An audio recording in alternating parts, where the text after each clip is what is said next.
My parents leave the TV on static every night. I now understand why.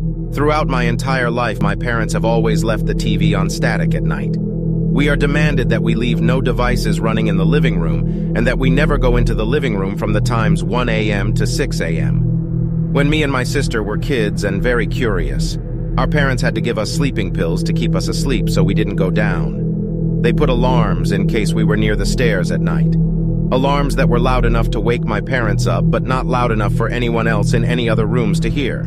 Some days they would complain about the electricity bills being high. Me and my sister would just ask them to leave the TV off to save electric, but they never listened and said it was mandatory. Me and my sister called Megan, she is 18, and myself called Christopher, I am 16. We were going to be left home alone for a week while my parents were on vacation.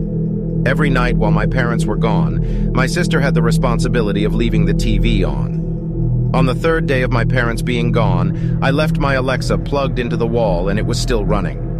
Normally, my parents would check the living room before heading to bed. Since Megan had already turned the static on and went to bed, there was no one to turn the Alexa off. I went to bed and I was woken up at 2:47 a.m. to loud smashing.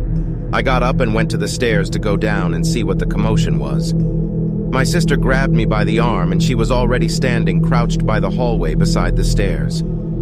"Don't go down," she said quietly. "Remember what Mom and Dad told us? We can never go down the stairs under any circumstances." I told her it didn't matter, and this was urgent, but no matter how much I wanted to, she wouldn't let me.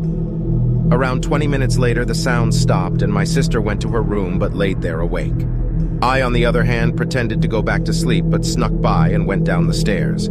I checked my phone on the way. It was 3:37 a.m. I crouched near the door and peeked into the living room. I saw a black figure. I would say it was around 7 feet tall, no hands or any facial features, just a pitch-black creature staring into the static. My first assumption was that the static was to keep the creature at bay. My Alexa was smashed to bits. I was about to go upstairs and get me and my sister out of the house, but then at that moment my phone buzzed. A YouTube notification popped up and my phone made noise. The creature heard me.